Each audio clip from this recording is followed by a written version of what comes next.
Hello my dear student, welcome you again to this second video lectures of this basic of electrical machine. So in the previous lectures we have already discussed about the generator, a basic of generator, how it is working and which principles we are using to work the generator. And in this video, after some basic point of flux density and reluctance and flux and effective area of the core, and we are going to discuss the some part of motor and some basic principle or basic left hand rule or right hand rule, whatever they are using for motor, we are going to discuss here. And after that, two questions we have to discuss, and then we disclose this section. Okay, so before starting our video lectures, I am going to share you something. If you like the video lectures, please share to your friend and also subscribe to this channel so that you will get immediate notification whenever I will upload a new video. Okay, so let's continue to this lecture. So this is the second lecture. In case of transformer or synchronous generator, the voltage regulator depends upon the type of load factor. So load power factors means it will be leading or lagging power factor. So it is transformer or synchronous generator, the voltage regulation depend upon the type of leading power factor. Okay, so in DC generator, the conductor is always rotating type with the field is stationary. The field, that is magnetic field, is already stationary and the conductor is rotating type conductor. But in synchronous generator, a stationary conductor is preferred with the rotating field. Okay, and here another thing is V equal to mu S. Here V is the flux density and mu is the permeability. Permeability mu equal to mu 0 into mu r. That is, mu 0 is in free space, permeability in free space, and mu r is the permeability in relative permeability. So if we when we called that relative permeability as a diamagnetic material, whenever relative permeability is less than 1, then it is called as diamagnetic material. Whenever relative permeability is equal to 1, then it is called the paramagnetic material. Whenever relative permeability is greater than 1, then it is called the ferromagnetic material. This is the property of the magnetic material: diamagnetic, paramagnetic and ferromagnetic materials. And here H is the magnetic field intensity. Magnetic field intensity is calculated as mmf for unit length or Ni. mmf is calculated as Ni, that is number of turn, and I is the current flowing across the conductor, and L is the length of the conductor.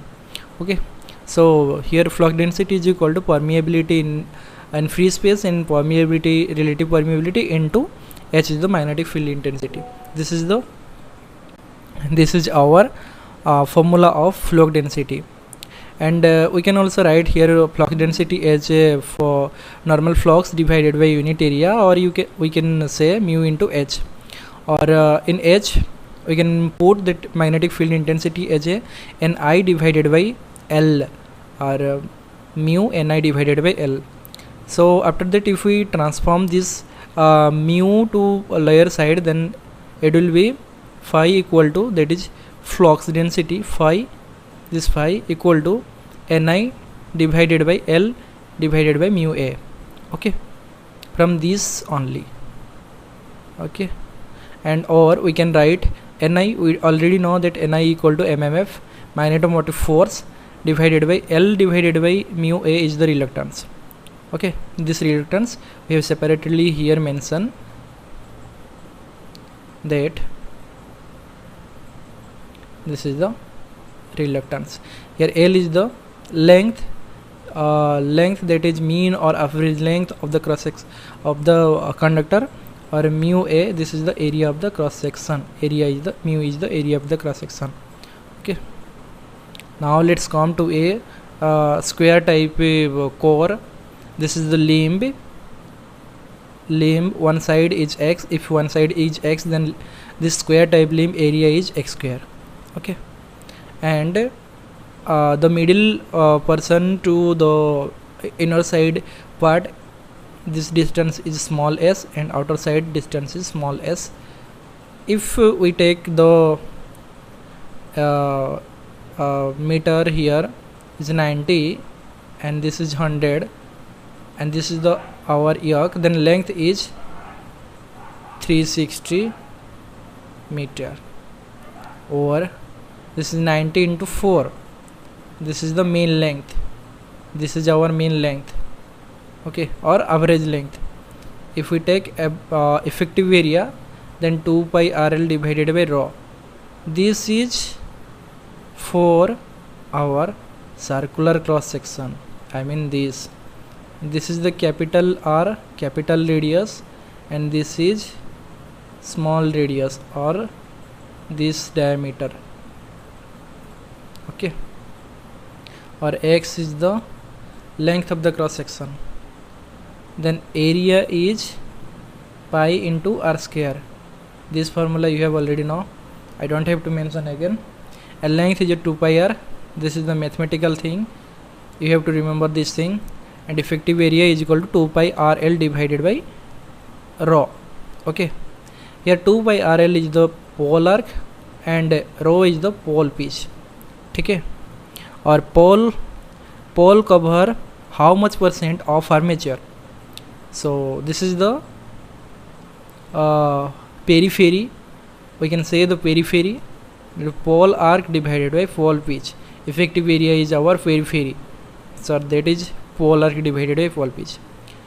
Now we have to discuss another important rule, that is Fleming right hand thumb rule, okay.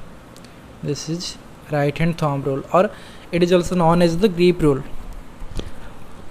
If the right hand thumb indicate the direction of current, means this is the thumb, this indicate direction of current, then the curl finger indicate the direction of flux. So all the curly finger direction are showing the flowing of flux, okay, and vice versa. If this curl finger showing the current, then this straight thumb finger show the flux, okay. This is vice versa. And if we put a magnet into a normal coil and we supply a voltage of V with a current I, then it flux flowing from the north pole to south pole. I mean flux out from the north pole and flux enter at the south pole, okay. And this can also be indicated by our Fleming thumb hand rule, Fleming right hand rule, okay. So if we put like this, if flux is in inward, then it is cross notation, and flux is in outward, then it is dot notation. Like this our finger also, if finger are going inward, then it is cross notation, and it finger are from outward, then it is dot notation, and current showing the thumb of the finger, thumb of the palm, okay. Like that this one also. So not one thing, this is very important. If two adjacent conductor carrying current in same direction, then there is a force of attraction between the two conductor. This indicate this thing. Two conductor are flowing current same direction, then these two conductor attracted each other. How? Because see here, one conductor is inward. I have to show in different color because you have to understand all those things. So one conductor is inward and another another flux is outward. So inward and outward flux make it attracted to each other, okay. So the force of attraction between them conductor, okay. So another thing is, if two adjacent conductor carrying a current in opposite direction, then there is a force of repulsion between them. How? Because of they are in the same direction. See, in first conductor it is also cross, and second conductor it is also cross, because first conductor is going upward and second conductor current going downward. That's why it's cross notation are in same direction, so they repel each other. Okay, now let's come to the motor section. It convert. What is the motor? Basic thing, you have to know all this thing, otherwise you can't proceed to the difficulty part, and you can't grab all those thing. So it convert the applied electrical energy into the mechanical energy. So motor convert all the electrical energy to mechanical energy in the form of turn or in the form of rotation. This is the our motor. Okay, machine. DC motor, here n it rotate at a normal speed n, and its power factor, it run at a unity power factor. And if synchronous machine, synchronous motor, it rotate at a synchronous speed, and it operate at all power factor. And induction motor, its rotation is less than synchronous speed, and it is working on the lagging power factor. Please remember all those things, these three things, very important. Okay, and upper one is the basic thing. It convert electrical energy to mechanical energy, and we can perform the work accordingly. Okay, so now comes to another point. In a DC motor, rotate at a speed n rpm and operate at unity power factor always. So all those things I have already mentioned in here in shortcut manner, so you can read the second part also. An induction motor rotate less than the synchronous speed rpm and operate always the lagging power factor. Same thing. A synchronous motor rotate at a ns rpm and operated at unity power at any power factor. And in 3-phase induction motor and DC motor are self starter. Nothing external force applied here to rotate. Those are the self starter, but not single phase induction motor. All 3-phase only. Please remember, 3-phase induction motor and DC motor are self starter, but not induction motor, single phase induction motor and synchronous motor. So it work on the principle of Lorentz. So let's discuss the Lorentz force principle. Whenever a current carrying conductor is placed in a magnetic field, so this is the north pole and this is south pole, and current carrying conductor placed in the between the two magnet, a force will exerted on the conductor. In this conductor, a force will exerted. Due to this force, conductor moves certain direction. Due to this force, that is flux, it moves certain direction, and that force will create a torque to move linearly to the angular motion using rotational system. If we use the rotational system like this here in the second figure, then it will rotate on a constant speed or in a single direction. Therefore, this is the conclusion. If the direction of torque is a clockwise, then motor is also rotate in a clockwise direction. Okay, please remember this. The direction of force of torque can be find out by Fleming left hand rule. We have to discuss this Fleming left hand rule like our Fleming right hand rule. This is also same. All the 3 fingers have to perpendicular to each other.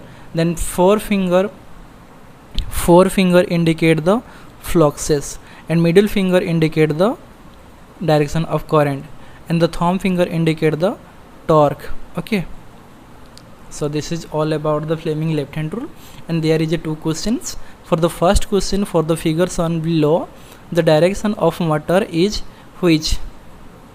So the direction of motor is, this is north pole and this is south pole, and this dot and cross are already given, but this direction not given because we have to mention this clockwise or anti-clockwise answer. So here dot, I mean it is going outward. Okay, this conductor going outward, I mean in upper direction, and this conductor cross mean this is going downward by using the Fleming left hand rule. Please use the Fleming left hand rule here, and by using left hand rule you can easily find this rotation. Like previously we have used the Fleming right hand rule for the generator case, and we find in which direction it will be rotate. Like this you can use here. Okay, So we conclude that our this motor is running at a clockwise direction. Like this second question also, here cross mark and here also cross mark, but here 10 ampere given and here 11 ampere given. So 11 ampere is greater than 10 ampere, and here 11 ampere force will be greater than 10 ampere. So 1 ampere extra, then it will be clockwise direction. Okay, simple, nothing creative mind applied here. So this is all for today's sections. So in the next sessions we will discuss more and more. So thank you all for attending here.